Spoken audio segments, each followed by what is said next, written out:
Hello दोस्तों, कैसे हो आप सभी। मैं मुकेश सांगुले एक बार फिर से आप सभी का अपने चैनल पर हार्दिक स्वागत करता हूं।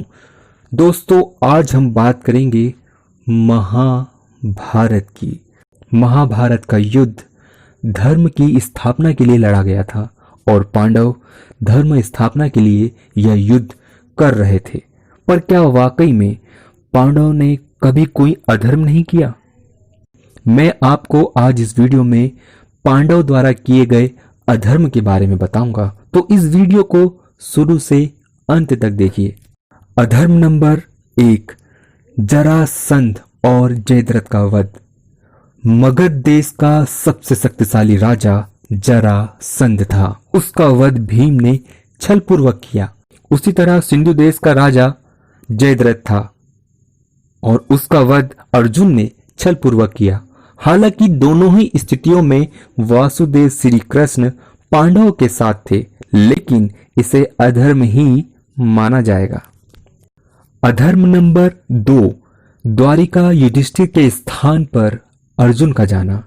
जब कौरव व पांडवों के बीच युद्ध की स्थिति निर्मित होती है, तब दोनों ही पक्ष वासुदेव श्री कृष्ण से सहायता मांगने जाते हैं और कौरव व पांडव वासुदेव श्री कृष्ण से यह कहते हैं कि आप हमारे साथ युद्ध में सम्मिलित हो जाइए, आप हमारी ओर से युद्ध कीजिए।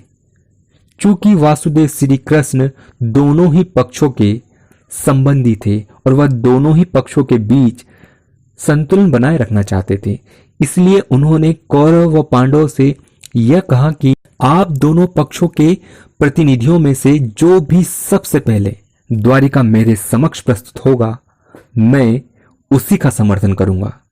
आपने देखा होगा हस्तिनापुर की तरफ से युवराज दुर्योधन द्वारिका जाते हैं और उनका जाना स्वाभाविक भी था, क्योंकि वह हस्तिनापुर का प्रतिनिधित्व कर रहे थे। इसी तरह ज्येष्ठ पांडव युधिष्ठिर, जो कि हस्तिनापुर के राजा बनने के योग्य थे, लेकिन वह द्वारिका नहीं जाते। अपने स्थान पर वह अपने अनुज अर्जुन को द्वारिका भेजते हैं, जो कि न्याय संगत नहीं था। अगर उन्हें राजा बनना था तो उन्हें ही नियम अनुसार द्वारिका जाना था, लेकिन वह अपने स्थान पर अर्जुन को भेजते हैं।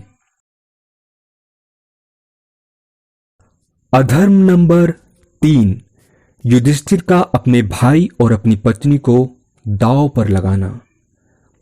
दुर्योधन के कहने पर दुशासन ने द्रौपदी का वस्त्र हरण करने का अपराध किया था और यह कौरवों का सबसे बड़ा अपराध माना जाता है। लेकिन अपने भाई और अपनी पत्नी को चौसर में यूं दांव पे लगा देना क्या धर्मराज युधिष्ठिर का अधर्म नहीं था? अगर हम दुर्योधन और दुशासन को इस अधर्म का जिम्मेदार मानते हैं, तो उतने ही जिम्मेदार समस्त पांडव हैं। अगर दुशासन ने अपने ज्येष्ठ भाई दुर्योधन की आज्ञा का पालन करते हुए द्रौपदी का वस्त्र हरण करने का अपराध किया, तो उसी तरह शेष चारों पांडव भीम, अर्जुन, नकुल और सहदेव ने अपने ज्येष्ठ भाई युधिष्ठिर की आज्ञा का पालन करते हुए द्रौपदी का दांव पर लग जाना स्वीकार किया और उसका अपमान होते हुए देखा। यह भी पांडवों का अधर्म ही था। अधर्म नंबर 4, भीष्म पितामह की मृत्यु छल पूर्वक करना। महाभारत के युद्ध में जब पांडवों का सामना महामहिम भीष्म से होता है, तब पांडव महामहिम भीष्म का वध करने में असमर्थ हो जाते हैं। तब पांडव छल का सहारा लेते हैं और महामहिम भीष्म के सामने शिखंडी को प्रस्तुत करते हैं। शिखंडी चूंकि एक स्त्री थी और वह देवी अंबा का ही पुनर्जन्म थी, और महामहिम भीष्म ने देवी अंबा को यह वचन दिया था कि जब भी वह उनके समक्ष युद्ध क्षेत्र में प्रस्तुत होगी, वह अपने शस्त्रों का त्याग कर देंगे। और ऐसा ही हुआ। जब पांडव महामहिम भीष्म के सामने शिखंडी को प्रस्तुत करते हैं, तो अपने वचन अनुसार महामहिम भीष्म अपने शस्त्रों का त्याग कर देते हैं।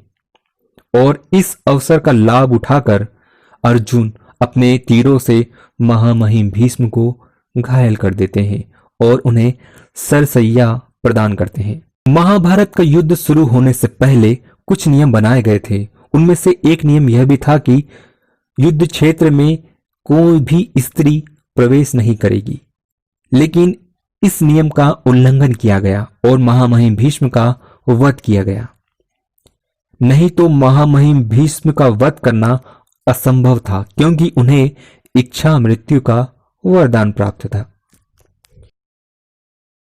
अधर्म नंबर 5, घटोत्कच का युद्ध में प्रवेश। घटोत्कच पांडुपुत्र भीम का भी पुत्र था। वह एक राक्षस था। एक राक्षस का मानव युद्ध में इस तरह प्रवेश करना न्याय संगत नहीं था, लेकिन पांडवों ने यह अधर्म किया। अधर्म नंबर 6, गुरु द्रोणाचार्य का वध। गुरु द्रोणाचार्य कौरवों व पांडवों के गुरु थे। उन्होंने ही कौरवों व पांडवों को शिक्षा दी थी, लेकिन गुरु द्रोणाचार्य कौरव की ओर से युद्ध करते हैं। जब गुरु द्रोणाचार्य और पांडवों के बीच युद्ध होता है, तब पांडव छल का सहारा लेते हैं। भीम गुरु द्रोणाचार्य से असत्य कहते हैं। वह उनसे कहते हैं कि उनका पुत्र अश्वत्थामा इस युद्ध में मारा गया। गुरु द्रोणाचार्य भीम की बात पर विश्वास नहीं करते। वह अपने शिष्य ज्येष्ठ पांडव युधिष्ठिर से पूछते हैं, क्या उनका पुत्र अश्वत्थामा मारा गया? क्योंकि वह जानते थे कि धर्मराज युधिष्ठिर धर्म का पालन करने वाले हैं।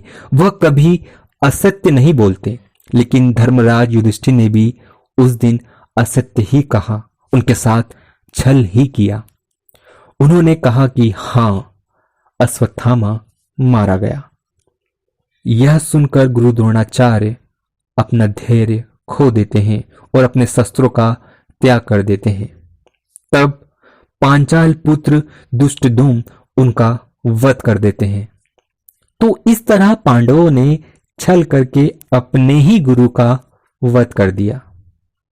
अधर्म नंबर 7, अंगराज कर्ण की मृत्यु। महाभारत युद्ध का 17वां दिन जब अंगराज कर्ण अपने पूरे पराक्रम के साथ पांडव सेना का संहार कर रहे होते हैं, तब पांडव सेना में हाहाकार मच जाता है। अंगराज कर्ण और अर्जुन के बीच युद्ध होता है। अंगराज कर्ण के बाणों से अर्जुन घायल हो जाते हैं। तब वासुदेव श्री कृष्ण अर्जुन को रथ में बैठाकर किसी अन्यत्र स्थान पर ले जाने का प्रयास करते हैं। अंगराज कर्ण रथ द्वारा उनका पीछा करते हैं और उन्हें युद्ध के लिए ललकारते हैं। इसी बीच अंगराज कर्ण के रथ का पहिया भूमि में धंस जाता है।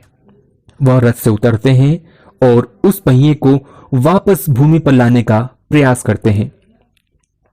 इस अवसर का लाभ उठाकर अर्जुन अंगराज कर्ण का वध कर देते हैं। अंगराज कर्ण एक महारथी थे और अर्जुन के प्रतिद्वंदी भी थे। अंगराज कर्ण का वध तब किया जाता है जब उनके पास उनका विजय धनुष नहीं था और उनके रथ का पहिया भूमि में धंसा हुआ था।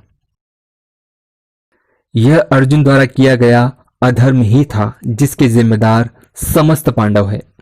अधर्म नंबर 8, दुर्योधन का वध। दुर्योधन के गुरु बलराम थे। बलराम वासुदेव श्री कृष्ण के ज्येष्ठ भाई थे। उन्होंने ही दुर्योधन को गदा युद्ध में निपुण कर दिया था और उन्हें संसार का सबसे श्रेष्ठ गदाधारी बना दिया था। दुर्योधन को गदा युद्ध में कोई नहीं हरा सकता था। जब महाभारत के युद्ध में भीम और दुर्योधन के बीच गदा युद्ध होता है, तब भीम छल द्वारा दुर्योधन की कमर के नीचे गदा से प्रहार करते हैं और उनकी जंघा तोड़ देते हैं। गदा युद्ध में कुछ नियम होते हैं। उनमें से एक नियम यह भी है कि जब दो योद्धा गदा युद्ध कर रहे हों तो कोई भी किसी योद्धा के कमर के नीचे कभी प्रहार नहीं करेगा। लेकिन भीम ने इस नियम का पालन नहीं किया, इस नियम का उल्लंघन किया और अधर्म करके दुर्योधन का वध कर दिया। तो दोस्तों ये सभी अधर्म थे जो महाभारत के युद्ध में पांडव द्वारा किए गए थे। तो दोस्तों आपको यह वीडियो कैसा लगा? अगर आपको यह वीडियो पसंद आया हो तो इस वीडियो को लाइक, शेयर और कमेंट्स करना ना भूलें। और अगर आपने अब तक मेरे चैनल को सब्सक्राइब नहीं किया है तो मेरे चैनल को सब्सक्राइब भी करें। धन्यवाद।